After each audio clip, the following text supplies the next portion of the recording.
Olá pessoal, bem-vindos de volta a mais um vídeo, do nosso curso de extensão Masculinidade Tóxica. Nós já falamos bastante sobre a construção, desse machismo.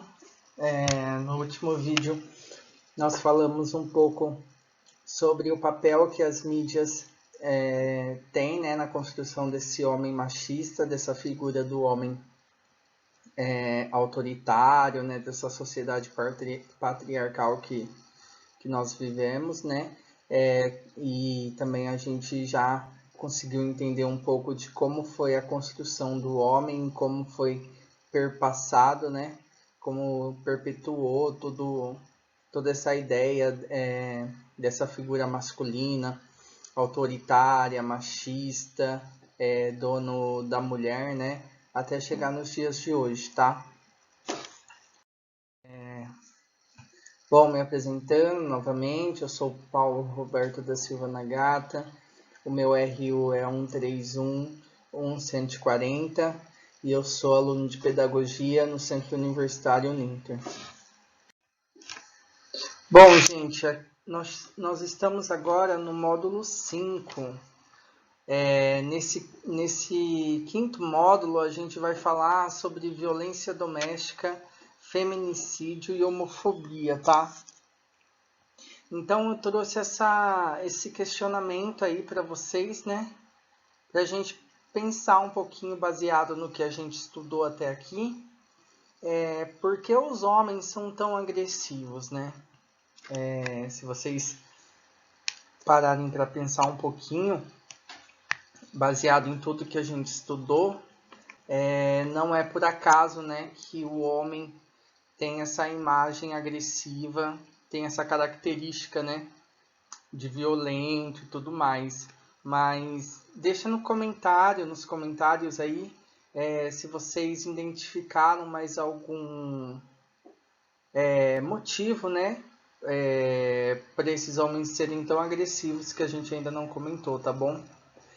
Mas baseado no que a gente estudou, então, a gente viu que a sociedade vem sendo desse modo desde o princípio, Desde ali do século XIX, que com a chegada do cristianismo, que vem reforçando esse estereótipo do homem como dono da mulher, do homem como sendo chefe de família, Lembra que a gente tinha visto que a gente sempre estudou, que ali na antiguidade a mulher ficava só cuidando ali de casa, cuidando da horta e tudo mais. E segundo estudos recentes, não era assim que acontecia. A mulher ajudava o homem na caça também, no transporte. Então, para a gente entender como que a gente tem uma visão, patriarcal da figura da mulher e que na realidade não era assim, tá? Então, para a gente entender toda essa construção mesmo, que sempre foi imposto pela sociedade esse jeito, esse patriarcado, Então, com o papel das mídias também reforçando, esse estereótipo do homem agressivo, com o papel das músicas, o homem vai absorvendo desde criança, o menino vai absorvendo, o adolescente já vai ali reproduzindo, e na forma adulta a gente vê então essa ideia bem construída na cabeça do homem, de que ele é o machão mesmo, ele é o dono da mulher, ele é quem manda e tudo mais, tá? Então, o machismo, Gente, eu trouxe essas duas fotos pra gente pensar, desde o começo lá do nosso curso. Qual a relação que esse menino inocente na primeira foto tem com a segunda imagem desse homem agressivo, A construção do machismo, ela vem desde ali da infância. O menino não nasce machista, tá? A sociedade faz ele machista. Então, através desse menino inocente, né, que ainda está demonstrando suas emoções, esse menino que chora, esse menino que é carinhoso com todo mundo, esse menino sem preconceito nenhum, ele é imposto a estereótipos, né? Ele é imposto ao menino não chora, a ter controle das suas emoções, né? Ele é imposto também a brigar, né? Porque menino não apanha. Então, se alguém te bate, você vai e bate também. Senão vão te chamar de mariquinha, senão vão te chamar de frouxo. Então, se alguém te bater, você reproduz a violência com essa pessoa. Então, a imagem desse menino inocente, durante ali a infância, a adolescência, ela vai se transformar nessa segunda imagem desse homem agressivo, tá? Então, para a gente pensar um pouquinho, né, em como que a sociedade, nós como educadores, às vezes não percebemos, os pais, né, como assim, a sociedade tem um papel fundamental na construção desse machismo. Então, cabe a todos da sociedade, os educadores, os pais, transformar essa visão negativa dos homens, né? Desse machismo que mata tanto homens quanto mulheres, tá? Bom, chegamos ao feminicídio. Eu trouxe informações aqui para vocês. Datafolha são essas informações, tá? O Brasil tem 16 milhões de mulheres vítimas de violência doméstica por ano. Em 2018, 1.173 mulheres foram mortas por feminicídio. O Brasil é o quinto país mais perigoso do mundo para mulheres viverem. Então, gente, o que faz o nosso país, né, o Brasil, ser o quinto país mais perigoso do mundo para mulheres viverem? A gente que se considera um país tão desenvolvido, né, culturalmente, de mente aberta, esse carisma do brasileiro é reconhecido mundialmente, né? Por que será que nós somos o quinto país mais perigoso para mulheres viverem? Por que será que no nosso país tem 16 milhões de mulheres vítimas de violência doméstica por ano, né? O feminicídio é a morte de mulheres por serem mulheres, tá? Então, por a mulher ser considerada inferior ao homem, é que existe essa ideia machista, obviamente, de que a vida da mulher vale menos que a do homem, tá? Então, esses números absurdos são apenas um reflexo da sociedade que a gente está vivendo, né? Um reflexo desse homem adulto machista que foi sendo construído durante todos os anos, durante sua infância, sua adolescência, né? Essa mentalidade quadrada que o brasileiro, de certa forma, ainda tem, tá? Olha só na imagem ali, um inquérito a cada 3 horas. Então, a cada 3 horas é feito um inquérito na delegacia contra homens que batem em mulheres, algum tipo de violência. Lembrando que violência doméstica não é apenas violência física, tá, gente? Então, violência psicológica, xingamentos, violência também da mulher ser privada de, por exemplo, dinheiro, tudo isso é uma forma de violência contra mulheres, tá? Pressão psicológica, e ali o ato da violência é o extremo, mas existem outros tipos de violência, tá bom? Então, são 8 inquéritos por dia, 234 inquéritos por mês e 2.806 inquéritos a cada ano. Isso foram dados, tá, coletados entre março de 2015 e março de 2017.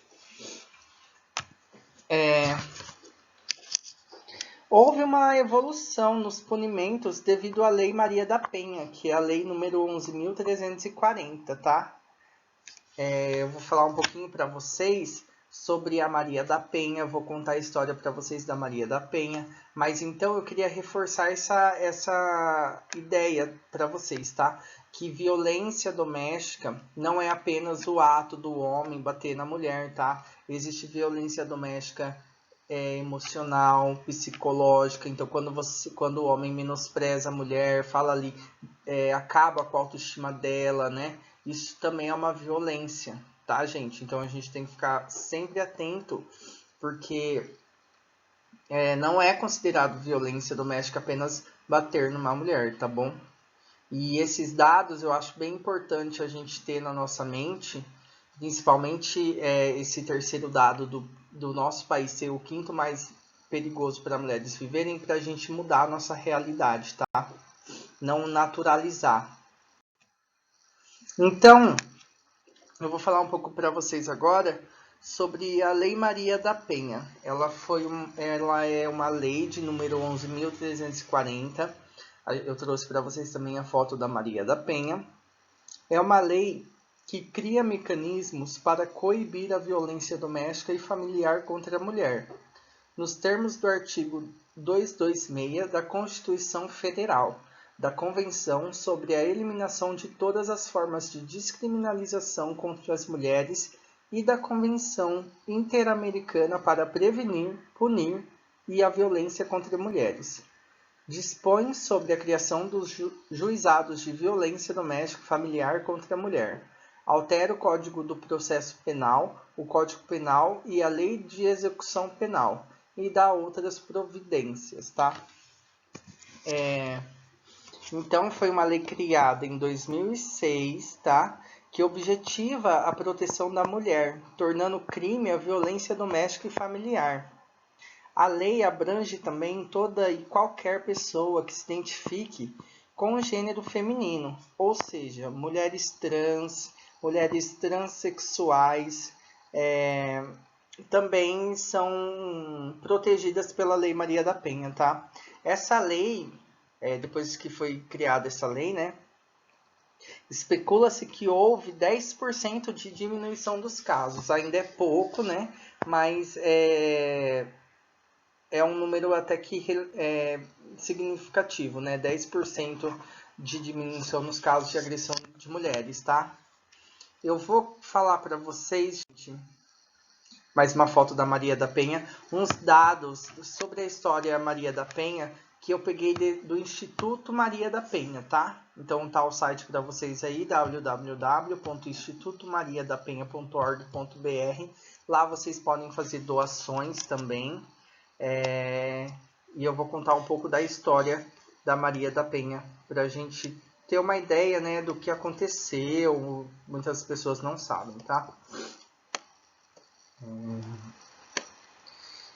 Bom, então a Maria da Penha é farmacêutica, bioquímica e se formou na Faculdade de Farmácia e Bioquímica da Universidade Federal do Ceará, em 1966. Concluindo seu mestrado em parasitologia em análises clínicas na Faculdade de Ciências Farmacêuticas da Universidade de São Paulo, em 1976. O caso Maria da Penha é representativo da violência doméstica, a qual milhares de mulheres são submetidas em todo o Brasil. A sua trajetória em busca de justiça durante 19 anos e 6 meses faz dela um símbolo de luta por uma vida livre de violência. Autora do livro Sobrevivi, Posso Contar, de 1994, e fundadora do Instituto Maria da Penha, ela ainda hoje fala sobre a sua experiência, dá palestras e luta contra a impunidade dessas violências que é social, cultural, política e ideológica, afetando milhares de mulheres, adolescentes e meninas em todo o mundo. Então, vou contar um pouco do início do relacionamento dela, do relacionamento abusivo dela, tá bom? Bom, a Maria da Penha conheceu Marco Antônio Heredia Viveiros, colombiano, quando estava cursando mestrado na Faculdade de Ciências Farmacêuticas da Universidade de São Paulo, em 1974. À época, ele fazia os seus estudos de pós-graduação em economia na mesma instituição. Naquele ano, eles começaram a namorar, e Marco Antônio demonstrava ser muito amável, educado e solidário com todos à sua volta. O casamento aconteceu em 1976. Após o nascimento da primeira filha e da finalização do mestrado de Maria da Penha, eles se mudaram para Fortaleza, onde nasceram as outras 2 filhas do casal. Foi a partir desse momento que a história mudou. As agressões começaram a acontecer quando ele conseguiu a cidadania brasileira e se estabilizou profissional e economicamente. Agia sempre com intolerância, exaltava-se com facilidade e tinha comportamentos explosivos, não só com a esposa, mas também com as próprias filhas. O medo constante, a tensão diária e as atitudes violentas tornaram-se cada vez mais frequentes. Formou-se assim o ciclo da violência, que é o aumento da tensão, o ato de violência, arrependimento e comportamento carinhoso. Foi nessa última fase, também conhecida como lua de mel, que, na esperança de uma mudança real por parte do ex-marido, Maria da Penha teve a sua 3ª filha. Então, gente, aqui ela alerta, né, esse ciclo vicioso da violência, que é aumento de tensão, o ato de violência do homem, aí o homem vai se arrepender e vai se comportar carinhosamente por um tempo, tá? E isso vai constantemente, né? A pessoa acha que a esposa, a parceira acha que ele mudou, né? Porque ele se arrependeu, teve um comportamento carinhoso, mas assim que tiver um novo aumento de tensão, esse ciclo vai voltar, tá bom? Então, o crime. No ano de 1983, Maria da Penha foi vítima de dupla tentativa de feminicídio por parte de Marco Antônio Heredia Viveiros. Primeiro, ele deu um tiro em suas costas enquanto ela dormia. Como resultado dessa agressão, Maria da Penha ficou paraplégica devido às lesões irreversíveis na 3ª e 4ª vértebras torácicas, laceração na dura mater e destruição de 1/3 da medula esquerda. Constam-se ainda outras complicações físicas e traumas psicológicos. Que horrível, né? Então ela estava dormindo, ele foi e deu um tiro nela. No entanto, Marco Antônio declarou à polícia que tudo não havia passado de uma tentativa de assalto, versão que foi posteriormente desmentida pela perícia. 4 meses depois, quando Maria da Penha voltou para casa, após 2 cirurgias, internações e tratamentos, ele a manteve em cárcere privado durante 15 dias e tentou eletrocutá-la durante o banho. Juntando as peças de um quebra-cabeça perverso montado pelo agressor, Maria da Penha compreendeu os diversos movimentos feitos pelo ex-marido. Ele insistiu para que a investigação sobre o suposto assalto não fosse levada adiante. Fez com que ela assinasse uma procuração que o autorizava a agir em seu nome. Inventou uma história trágica sobre a perda do automóvel do casal, tinha várias cópias de documentos autenticados de Maria da Penha e ainda foi descoberta a existência de uma amante. Cientes da grave situação, a família e os amigos de Maria da Penha conseguiram dar apoio jurídico a ela e providenciaram a sua saída de casa sem que isso pudesse configurar abandono de lar. Assim, não haveria o risco de perder a guarda de suas filhas. Então, nós vamos chegar à luta por justiça, que foi no ano de 1991 a 1996. Para a gente ver, né, como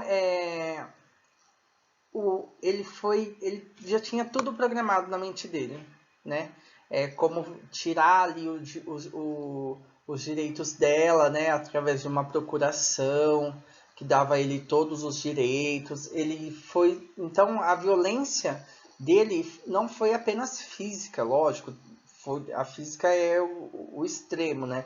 Mas ele também teve outros tipos de violência, né? Tirando ela do direito dela, privando ela em casa. Então isso é muito interessante. A próxima violência que Maria da Penha sofreu após o crime cometido contra ela foi por parte do Poder Judiciário. O primeiro julgamento de Marco Antônio aconteceu somente em 1991, ou seja, 8 anos após o crime. O agressor foi sentenciado a 15 anos de prisão, mas devido a recursos solicitados pela defesa, saiu do fórum em liberdade. Mesmo fragilizada, Maria da Penha continuou a lutar por justiça, e foi nesse momento em que escreveu o livro Sobrevivi, Posso Contar, publicado em 1994 e reeditado em 2010, com um relato de sua história e os andamentos do processo contra Marco Antônio.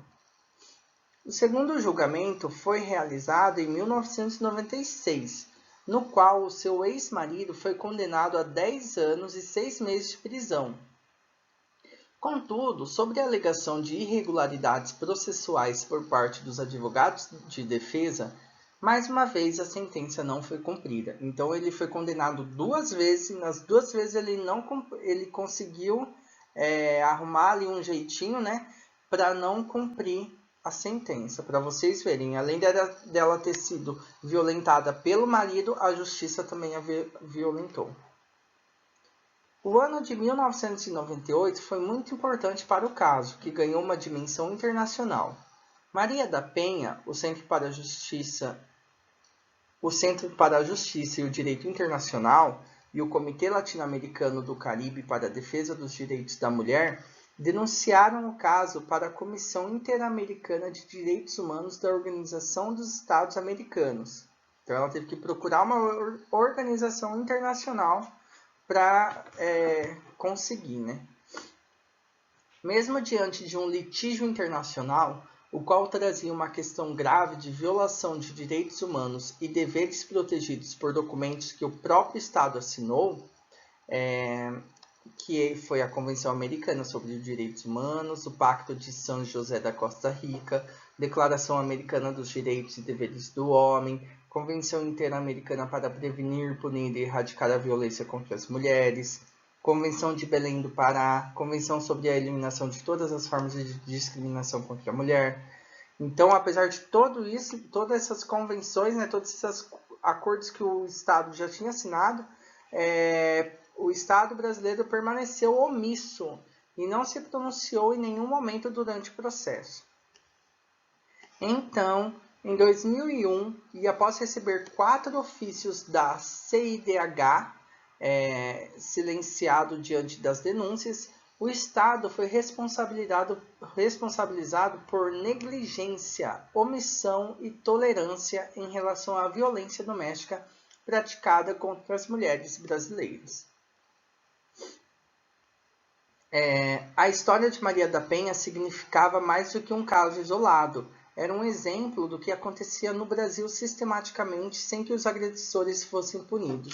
Então, gente, isso é muito importante, né? Porque a partir do momento que um homem comete agressão contra a mulher, e aí a mulher procura os seus direitos e o Estado negligencia isso, o homem tem a ideia de que é algo permitido.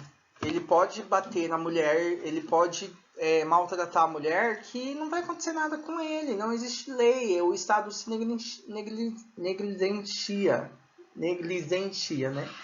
E com isso, ele acha que a vida da mulher vale menos, tá? Então, foi assim que a Comissão Interamericana de Direitos Humanos deu as seguintes recomendações ao Estado brasileiro.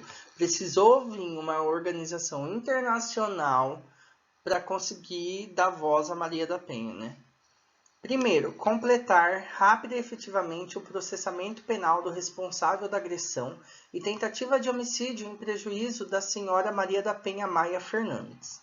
Segundo, proceder a uma investigação séria, imparcial e exaustiva, a fim de determinar a responsabilidade pelas irregularidades e atrasos injustificados que impediram o processamento rápido e efetivo do responsável, bem como tomar as medidas administrativas, legislativas e judiciárias correspondentes. Terceiro, adotar sem prejuízo das ações que possam ser instauradas contra o responsável civil da agressão as medidas necessárias para que o Estado assegure à vítima adequada reparação simbólica e material pelas violações aqui estabelecidas, particularmente por sua falha em oferecer um recurso rápido e efetivo, por manter o caso de impunidade por mais de 15 anos, e por impedir com esse atraso a possibilidade oportuna de ação de reparação e indenização civil. Bom, gente, aí ele vai falar mais algumas coisas, né? Mas, assim, para a gente ter uma ideia de como essa mulher foi guerreira, ela não desistiu de fazer com que o ex-marido, né, o Marco Antônio, fosse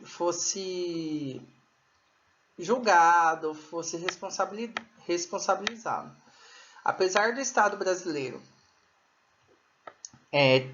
ter omitido tudo isso para ela, né? Porque ele foi punido, né? Ele foi sentenciado 2 vezes e nas 2 vezes ele não cumpriu a pena. Ela ainda assim reuniu forças, né? E foi para comissões internacionais para que essa realidade brasileira mudasse, né?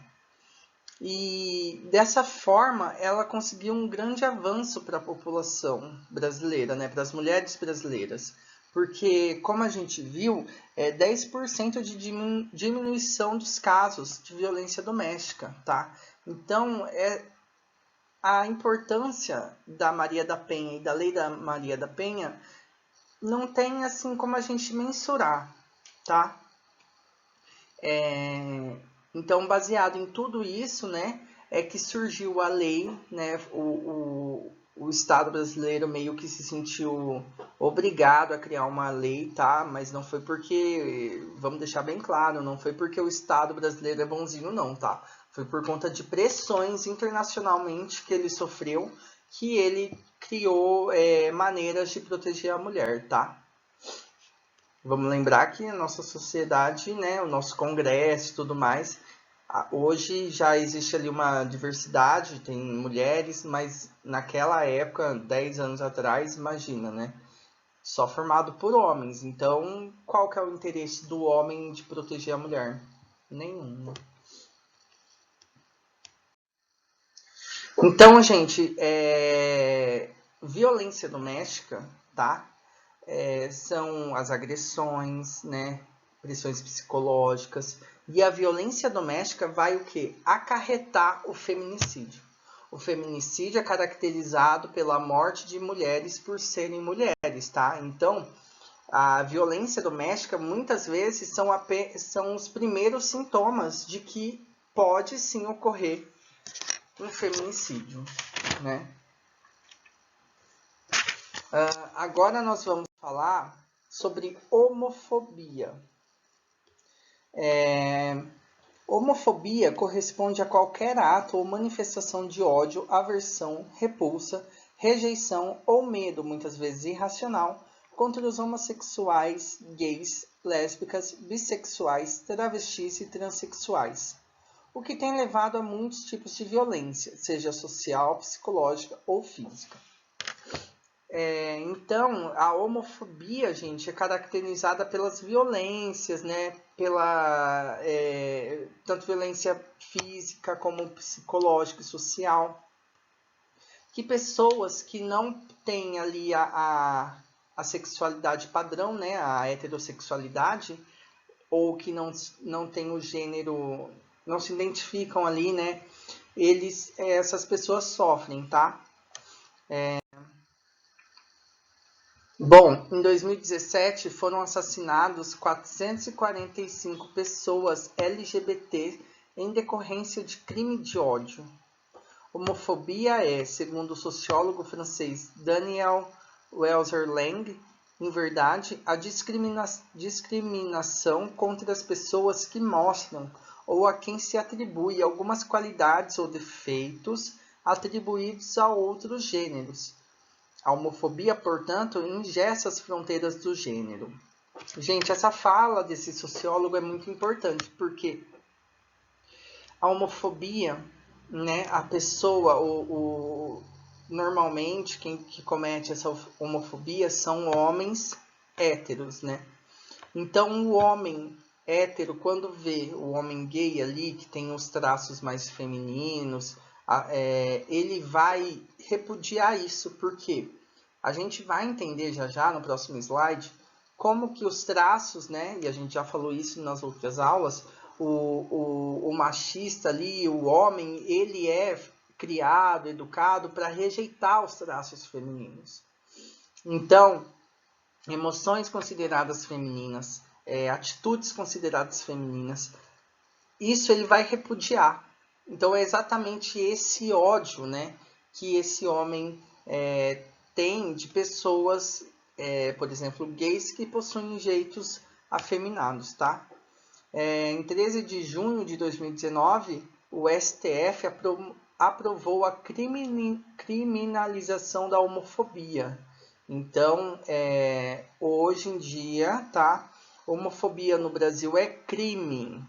Isso dá cadeia, tá?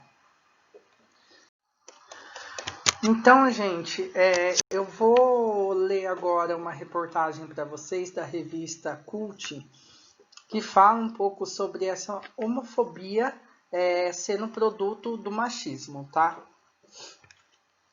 Bom, então, no que se refere especificamente à homofobia, é impossível não reconhecer como ela é um produto particular do machismo, que impera na sociedade patriarcal que vivemos. Com efeito, nossa sociedade é instituída no campo da sexualidade por uma norma de heterossexualidade compulsória associada à suposta natureza superior dos homens em relação às mulheres. Assim, a inferiorização das mulheres e a estigmação de tudo que encarna esses traços tidos como típicos do gênero feminino tem impactos profundos na vida dos homossexuais. Isso porque a sexualidade é profundamente generificada nesse mundo patriarcal. Os primeiros xingamentos e injúrias que um garoto homossexual consistem em associá-los ao feminino, tal como mulherzinha. Um verdadeiro homem assim, nessa lógica machista, seria aquele que rejeita qualquer associação às características atribuídas às mulheres, como passividade, fragilidade, cuidados domésticos e assim por diante. Os homens verdadeiros devem ser forjados por uma masculinidade agressiva e viril. Essa lógica impera também no universo dos homossexuais masculinos. Aqueles que são afeminados sofrem preconceitos mesmo dentro do universo gay. Macho, discreto e fora do meio são adjetivos profundamente discriminatórios e utilizados como virtudes para aqueles que fazem questão de se diferenciar do que se entende por traços femininos. Assim, essa visão patriarcal modela a masculinidade a partir de uma série de violências que beneficiam os homens que mais se aproximam da virilidade que se espera deles e discrimina aqueles que não correspondem a essas expectativas impostas pela heteronorma. Nesse sentido, não é exagero afirmar, como faz o sociólogo francês, Daniel Welser-Lang, que homofobia é, na verdade, a discriminação contra as pessoas que mostram ou a quem se atribui algumas qualidades ou defeitos atribuídos a outros gêneros. A homofobia, portanto, engessaria as fronteiras de gênero. Em outras palavras, as relações desiguais de gênero são tão marcantes em nossa sociedade que se reproduziriam nas relações entre homens, especialmente no universo dos gays. O homossexual, nessa visão patriarcal hegemônica, é o equivalente ao símbolo das mulheres, tá? ele vai terminar falando que o combate à homofobia em particular e à LGBTfobia de modo geral passa necessariamente, portanto, pela desconstrução do machismo, que em última instância organiza as relações de gênero e de sexualidade em nossa sociedade. Enquanto o movimento LGBT e, sobretudo, os homossexuais não entenderem isso, apenas estarão reproduzindo preconceitos misóginos que reforçam seus próprios estigmas, abrindo as portas para os diversos tipos de violência. Então, como a gente estava falando, né, o machismo ele é responsável por fazer esse homem renegar tudo que é feminino, colocar todas as características femininas como sendo inferior aos dos homens. Isso vai afetar na violência doméstica, como a gente viu, né? No feminicídio, que é a morte da mulher por ser mulher, e na homofobia, transfobia, LGBTfobia, tá? Que é tudo aquilo que é diferente do hétero, que o homem considera ali o normal, o padrão, então ele vai afetar nisso e também porque os homossexuais que possuem características femininas, eles vão também abominar isso, tá bom?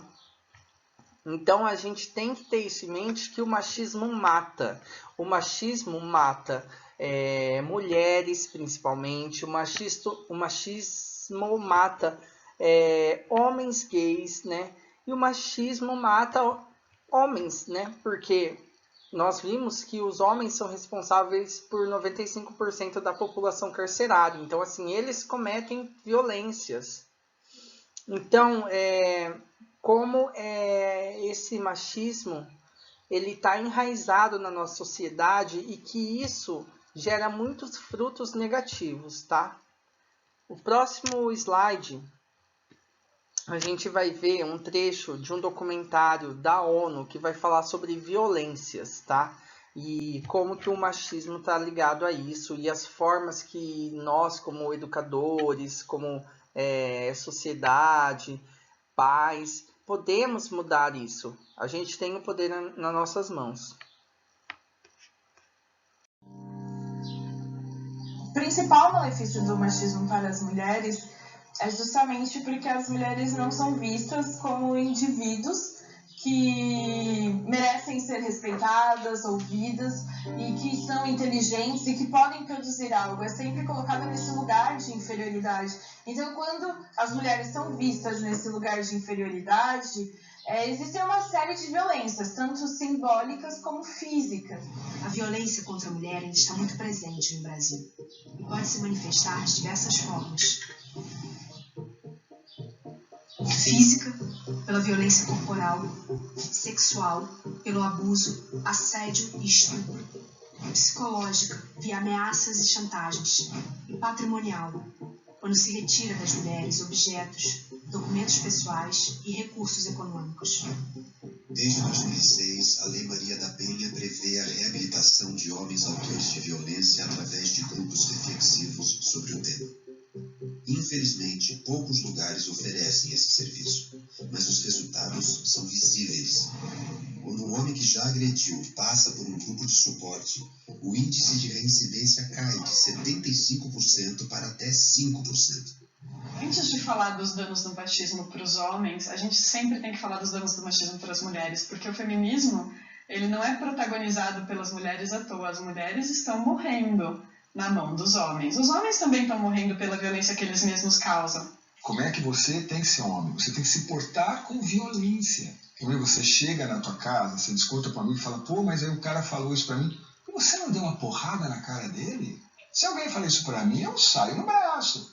E você já começa a cultivar dentro do sujeito também uma cultura de violência. Se a gente pega os adolescentes em conflito com a lei que estão cumprindo algum tipo de medida socioeducativa, em torno de 95% também são meninos. O que faz com que a gente tenha essa relação tão próxima entre masculinidade e violência? Ficou muito claro na questão de percepção de violência que há um descompasso muito grande entre o gênero feminino e masculino. O gênero feminino percebe muito mais outras atitudes como sendo violentas que o gênero masculino não percebe. Isso a gente já consegue imaginar o impacto que tem no dia a dia, porque o gênero masculino está sendo violento, está exercendo essa violência diariamente, não está percebendo que está sendo violento. Você não vai sair comigo desse jeito, com essa roupa, com esse decote, com essa saia. Tem determinados mecanismos de controle que muitas vezes são sutis, são da ordem da sutileza, mas nem por isso são menos violentos. As outras coisas dessas violências invisíveis, que são, por exemplo, mas mulher não entende de trânsito, né? Esses pequenos dados que passam sobre nós e que fazem com que a gente acredite que a gente tem certas limitações que na verdade a gente não tem. Isso muda a nossa formação enquanto ser. Óbvio que é mais difícil para um homem perceber essas violências, mas essa cegueira também não é à toa, porque é bastante confortável não ver. Eu não preciso lidar com o que eu não vejo.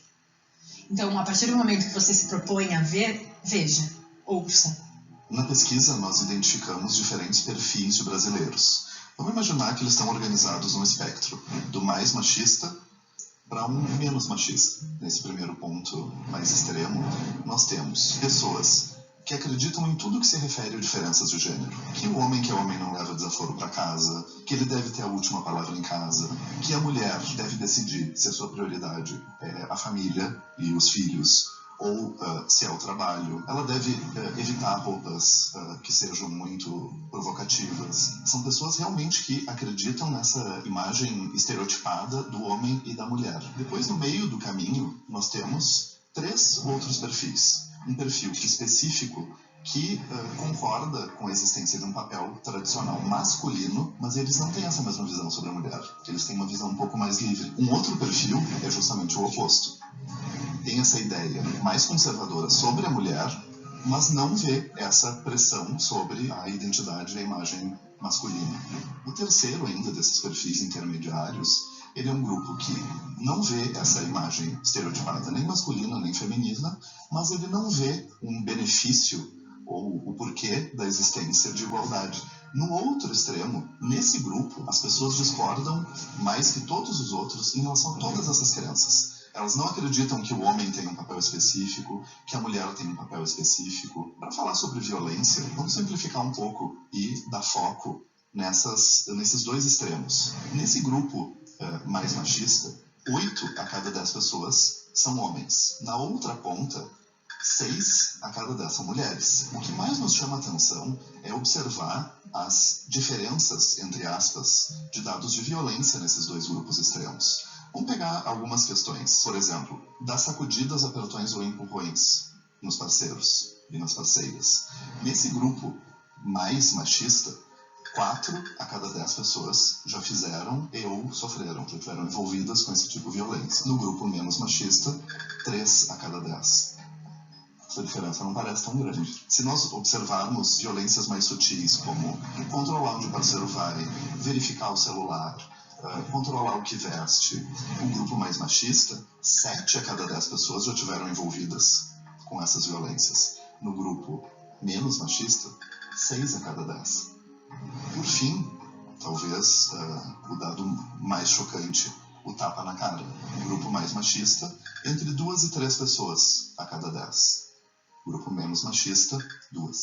Nós vemos crenças em transformação, mas comportamentos muito próximos. Nós gostamos de pensar que essas crenças mostram uma tendência de uma transformação social, porque toda mudança ela começa de dentro para fora, com as pessoas entendendo essas violências, tendo crítica sobre o seu próprio comportamento e depois colocando em prática, porque essa violência é relacional, ela é cultural.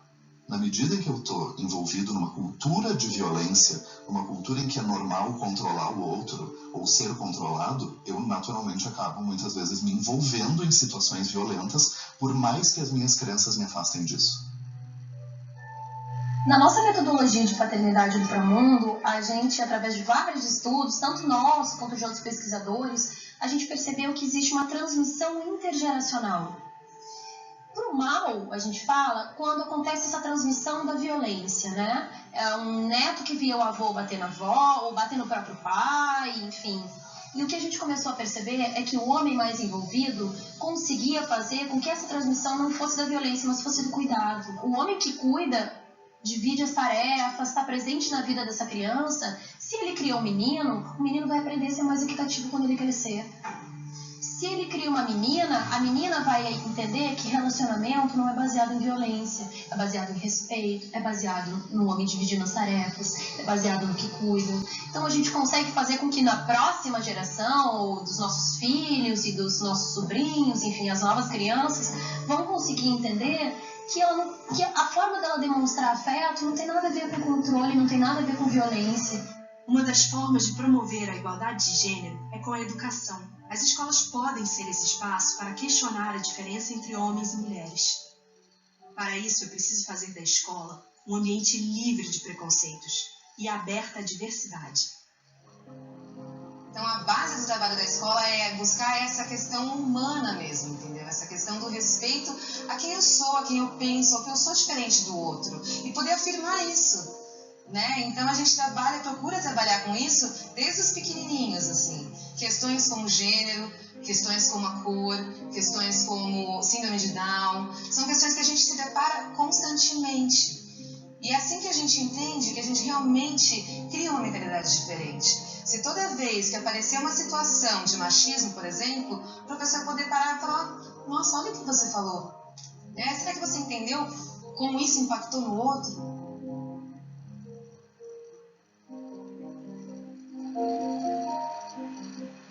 Eu estava em casa, eu tinha acabado de almoçar, eu recebi mensagens de um número totalmente desconhecido, que depois eu fui descobrir que era de um menino da minha sala, e mensagens ofensivas. Na hora eu fiquei chocada, eu olhei, eu liguei para minha melhor amiga e eu não sabia o que fazer. E eu sempre falei sobre essa situação, eu sempre falei sobre assédio, eu sempre compartilhei coisas sobre como relatar o assédio, sobre como perceber o que é assédio, mas nunca tinha acontecido comigo. Eu fiquei indignada porque eu me senti sem voz na hora. Eu não sabia de quem tinha vindo o assédio, eu não sabia por quê, eu não sabia o que a pessoa falaria quando eu questionasse. Eu me senti muito violada, muito violada. Eu senti que eu realmente não tive voz, que eu não tive poder sobre o meu corpo, porque ele me viu como um pedaço de carne, sabe? E... desculpa...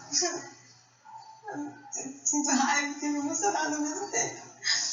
Porque eles naturalizaram isso. Era normal me ver como nada. Entendeu? Era normal me ver como um simples pedaço de carne. A questão não era punir e dar uma advertência porque aconteceu na escola. A questão era fazer ele entender que ele não podia fazer isso comigo. Porque pra eles era comum, eles conversam das meninas assim. E eu resolvi levar essa questão pra minha sala. Então a situação da Isabela, né, que acabou gerando toda essa nossa conversa, eu acho que ilustra muito bem isso. Ela chegou e falou: isso me tocou. Né? O que aconteceu com ele ter me passado essa mensagem de uma forma agressiva me fez mal. Como que eu lido com isso? Porque ninguém tá me entendendo. E eu falei: e aí, como que você lida com isso? O que a gente pode fazer para conseguir trazer essa discussão de uma forma mais ampliada para todos? Chamar só ele na minha sala? Mas será que a gente não pode aproveitar isso para olhar para essas questões de uma forma mais sincera, mais corajosa? A gente abre um círculo, a gente lê o artigo, né? Ou a gente assiste um filme, a gente tem um tema mobilizador dessa discussão, e depois que esse artigo é lido, né, que o vídeo é visto, a gente começa a debater.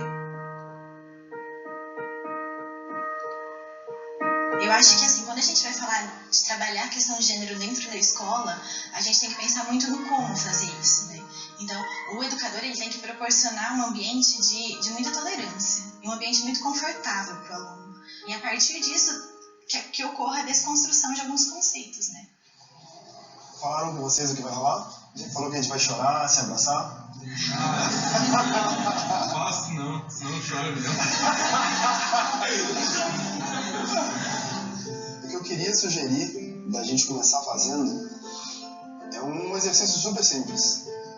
A gente vai passar uma folha de papel para cada pessoa aqui, e o que eu vou pedir é que vocês escrevam nessa folha, sem deixar nome, sem deixar um outro ver, algum sentimento que você sente que vocês têm dentro de vocês, que vocês gostariam de expressar, mas não conseguem. Vamos fazer o seguinte, vamos agrupar. vai passando, agrupando todos para chegar em mim, todos de volta. Esse aí. A gente vai embaralhar. O que a gente vai fazer agora é cada um de nós vai ler em voz alta o que tem no papel. E o que tem no papel representa um pedaço do que está escondido em algum outro homem aqui nessa sala. Então vamos ler em voz alta. Carinho / afeto. Amor e liberdade. Amor e afeto. Autoconfiança. Amor. Medo de falhar na vida. Sensibilidade. Nada. Ao mesmo tempo que tem muita gente expressando que gostaria de dar e receber mais carinho, tem muita gente que diz nada. Por que vocês acham que chorar é uma coisa difícil do homem expressar se tem tanto sentimento? Por que o homem não chora? Desde pequeno você ouve isso, então não tem um porquê, você só sabe que você não pode. E aí você vai ficar assim, você não tem, por que eu não vou chorar? Por quê? É porque não deve, velho. Você tem que erguer a cabeça e ficar bem. O homem sempre foi taxado como guerreiro, como protetor, e quando ele chora, ele admite que ele perdeu. Ele fala que ele não aguenta mais. Vocês já se sentiram pressionados alguma vez a fazer alguma coisa para mostrar que vocês eram mais homem? Sim, várias vezes eu falei, eu não bebo. Já várias meninas falaram pra mim, eu sou menino, bebo, você não bebe, você é bichona, sabe? Mas eu não bebo, eu não quero beber, eu não vou beber. Então, por quê? Eu ia beber pra mostrar que eu sou homem, não desejo isso. Por exemplo, você tá numa festa, você não tá afim de ficar chegando em menina, assim, aí, tem uns amigos teus que tá, velho, e se você não tá, os caras te matam. Não, velho, você é gay, vamos pra mulher, não sei o quê. Não, eu tô de bolsa, você é muito viado, não sei o quê, entendeu? Já teve isso. E o próprio machismo, ele obriga a mulher a ver a sei lá, serva do homem, mano, que realmente ela não deve ser, mano. Os dois tem que ser igual, velho. Se nós dois tiver que partilhar o peso de liderança, o peso de cuidar da casa, mano, não vai ficar pesado pra ninguém. A intenção desse projeto nunca foi obrigar a entender sobre o gênero. A intenção desse projeto foi criar a pulga mesmo atrás da orelha, porque dentro do projeto da escola, de um projeto de sociedade, não é a exclusão que vai gerar a igualdade. É conhecer e respeitar o outro pelo outro, né? E entender que nós estamos no mesmo espaço. Então, gente, nesse vídeo que a gente assistiu, o que eu queria destacar para vocês é a importância da escola, né, na formação das crianças, dos meninos, e na quebra dos estereótipos e do paradigma, né? Como a gente viu ali, as rodas de conversa entre meninos, entre adolescentes, são muito importantes para que a gente possa debater, discutir quais seriam as formas certas de lidar, né, com o próximo, de lidar com seus sentimentos, né? A gente deve ficar contente com alguns depoimentos, né? Esses depoimentos do final do vídeo ali dos adolescentes falando que eles não acham que o homem é melhor que a mulher e que o machismo é uma coisa ruim. Isso é muito legal da gente escutar, porque a gente consegue entender que o papel do educador está sendo feito, né? O papel do educador não é apenas transmitir os conhecimentos do livro, é procurar uma sociedade melhor, né? É tentar fazer com que as crianças e adolescentes se tornem adultos melhores, que façam com que a sociedade cresça, né? Que a sociedade evolua. Então isso é muito legal de perceber que com a educação, com o debate, a gente consegue quebrar esse estereótipo do homem, do machismo, porque às vezes os adolescentes vêm, as crianças vêm com essa imagem de casa, né? Porque os pais acabam transmitindo, acabam tendo atitudes machistas, né? Homofóbicas. Então, com o diálogo em classe, com essas rodas de conversa, a gente consegue mudar essa ideia desse adolescente e consegue apresentar para ele novas ideias, né?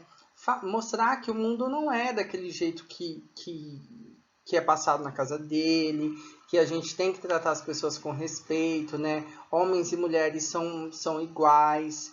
E aí, com isso, a gente consegue, consequentemente, abaixar as taxas de violência doméstica, feminicídio, de homofobia, fazer com que aquela taxa que eu tinha passado para vocês de suicídio de meninos caiam também, sabe?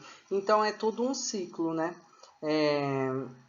Então eu acredito que esse vídeo é de extrema importância para a gente, para educadores assistir, para fazer com que os educadores despertem para que a gente possa criar esse espaço, né, na escola, onde a gente trabalha, de debate, né, para que a sociedade possa evoluir, tá bom? A gente está chegando no final da nossa aula. Na próxima aula, o último módulo, nós vamos falar sobre o novo homem, né? Que é esse homem livre de preconceitos e sem esse estereótipo machista, né? E vai ser uma aula muito legal. Eu quero agradecer a vocês todos que estão comentando, curtindo, né? Compartilhando, é muito importante para a conclusão do estágio, tá? Muito obrigado pela atenção de todos e até a próxima.